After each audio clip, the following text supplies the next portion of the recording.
Charlie Denson was a letter-winning safety on Aggie football teams of the Bruce Snyder era of the 1970s. After graduation, he spent more than 30 years with Nike, becoming Nike brand president, which put him in charge of all aspects of the Nike brand worldwide. As an avid Aggie fan, he was instrumental in Utah State unveiling its new athletics brand in 2012. USU worked with Nike on a 15-month rebranding campaign made possible through his support. When I received the call from John Hartwell, the athletic director, it was actually a bit of a surprise. I've never considered myself a great athlete, and certainly going into any Hall of Fame wasn't anything that was top of mind for me. But he assured me that I was going to go in as a contributor and not as an athlete, which for me was a little bit easier to take. Utah State's been a big part of my life and a great place to continue to be involved with and work with. And so to be able to accept, an honor like this was very humbling. So I came out of high school a whopping 5'9", 148 pounds, and not quite big enough to play Division I football, but I still had the bug to play, and so I opted to go to a junior college in Oregon, Mount Hood Community College. They had a great program, and in fact, as a sophomore, we were ranked number 2 in the country. We went undefeated, and I think we had 23 guys get D1 scholarships off that team. So it was a great team, surrounded by a lot of great athletes, and I had a coach, Terry Shea, who had played quarterback at University of Oregon and was the defensive back coach at Mount Hood Community College.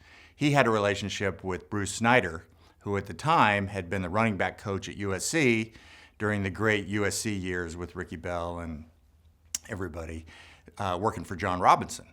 And when Bruce got the head coaching job at Utah State, he called Terry and asked him to join the staff as a defensive back coach.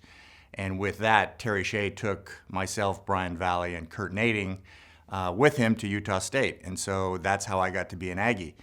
I didn't get a scholarship when I first arrived.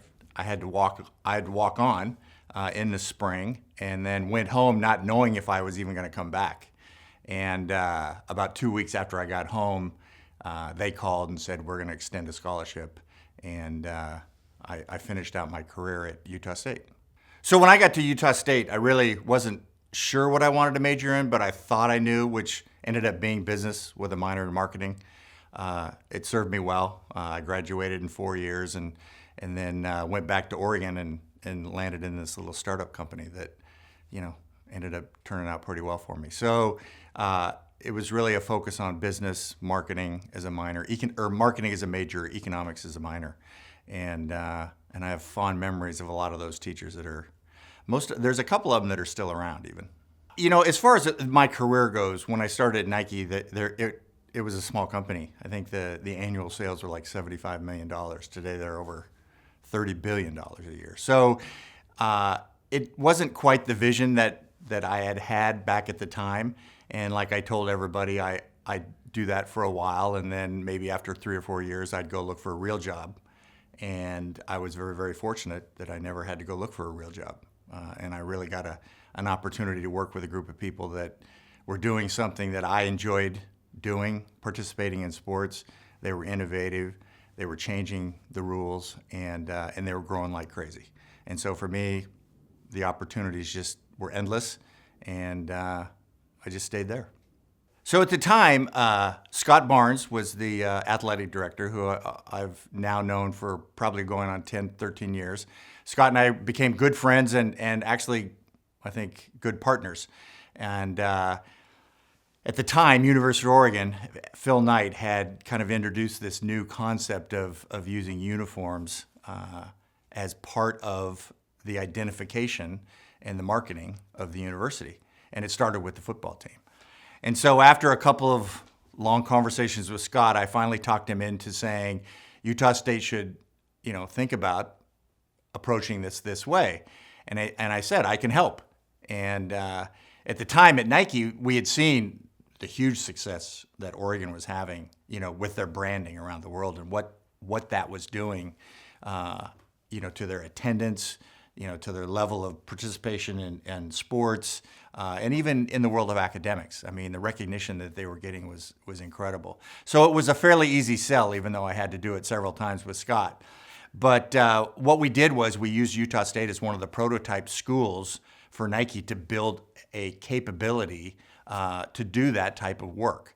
And we've since now done it with, schools like University of Washington, Ohio State, University of Michigan, Florida. I mean, all the great, schools around the country. But Utah State was on the very, very forefront of this whole exercise. So it was a lot of fun.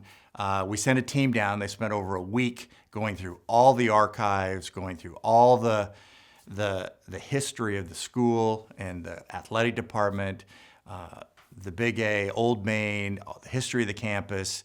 And actually, I have a book somewhere that has compiled all of this stuff, it's an incredible collection of material. One of the other things that we found out was Utah State was using over 25 different logos. And so we had our first problem was just convincing people to quit using all the different applications that they were using because it was just fragmenting their message. And today, they've gotten pretty consistent. And I'm very proud of that. And I couldn't have done it without Scott and his team. The coaches embraced it, and we had a lot of fun with it.